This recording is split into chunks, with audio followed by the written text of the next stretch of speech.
Assalamualaikum warahmatullahi wabarakatuh. Selamat pagi anak-anak hebat kelas 4 semuanya. Semoga kalian sehat selalu ya, walaupun masih belajar dari rumah.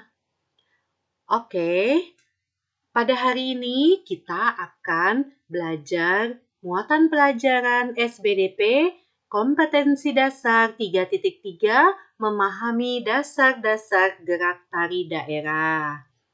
Seperti sabda Rasulullah yang mengatakan bahwa Rasulullah tidak pernah membeda-bedakan tetangganya, meskipun ada yang belum memeluk agama Islam.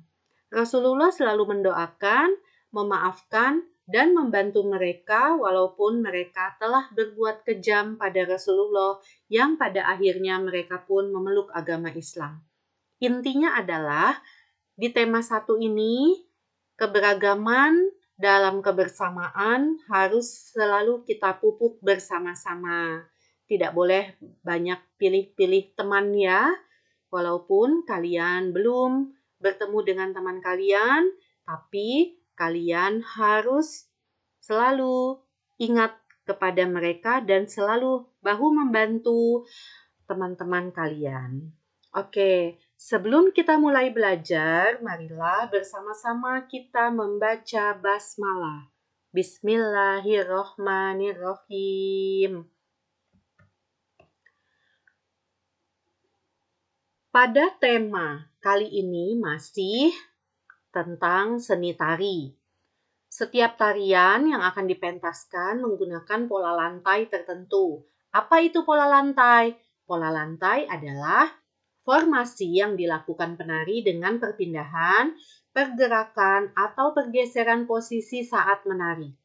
Fungsi pola lantai adalah 1. Untuk menciptakan kekompakan antar penari, 2. Memperindah tarian, dan yang ketiga, untuk membentuk komposisi dalam pertunjukan. Macam-macam pola lantai.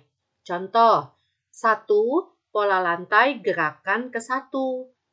Kalian perhatikan ya skemanya untuk pola lantai gerakan yang ke-1. Jadi penarinya berjalan bersisian atau berpasangan dengan membentuk pola lantai barisan vertikal. Selanjutnya adalah pola lantai gerakan kedua. Skemanya kalian perhatikan juga ya. Setiap pasang penari bergerak menyebar dengan membentuk pola lantai baru.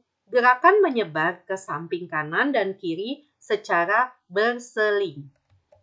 Selanjutnya adalah pola lantai gerakan ketiga. Nah, ini dia skemanya. Kalian perhatikan ya.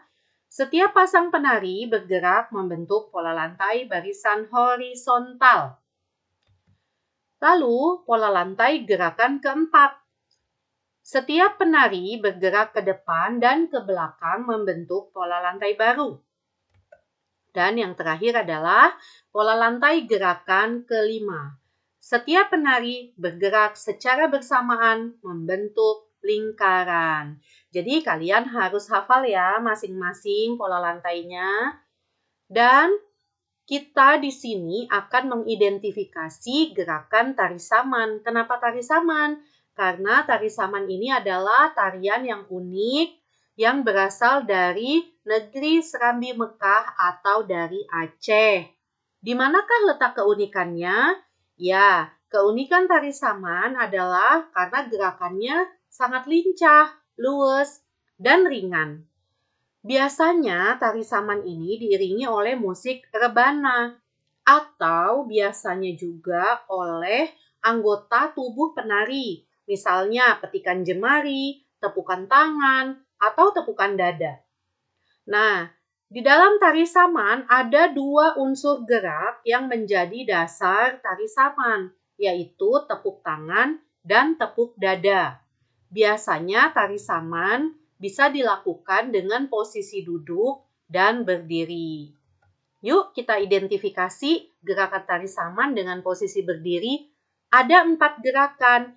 Yang pertama, badan berdiri dan melihat ke depan. Kedua tangan dilengkungkan dari dada ke depan. Gerakan kedua, Badan berdiri dan melihat ke depan. Kedua tangan lurus ke depan dan jari-jari tegak ke atas. Gerakan ketiga, badan berdiri dan kepala tengok ke samping kiri. Tangan kanan ditekuk ke dada, tangan kiri ke bawah, jari-jari tangan digerakkan. Dan gerakan keempat, badan turun sehingga bertumpu pada kedua lutut, kepala tetap tengok ke samping kiri, tangan kanan ditekuk ke dada, tangan kiri ke bawah, dan jari-jari tangan digerakkan. Lalu, gerakan tari saman posisi duduk. Ada 6 gerakan. 1. Gerakan miring ke kanan atau ke kiri yang disebut dengan singkeh. Gerakan kedua, posisi duduk melenggang kanan depan dan kiri belakang, disebut dengan linggang. Gerakan ketiga, kedua tangan berhimpit dan searah, disebut juga dengan cerkap. Gerakan yang keempat, gerak ujung jari telunjuk seolah mengambil benda yang ringan, disebut cilok. Gerakan kelima, gerakan kepala seperti mengangguk dalam tempo lamban sampai cepat, disebut dengan anguk. Dan gerakan terakhir, yaitu gerakan keenam, gerakan kepala berputar seperti baling-baling atau disebut juga girek. Terima kasih. Itulah tadi tentang seni tari ya. Nanti kalian bisa praktikkan gerakan-gerakan tari yang sudah Ibu berikan pada hari ini. Ibu akhiri pembelajaran kita pada hari ini. Wassalamualaikum warahmatullahi wabarakatuh.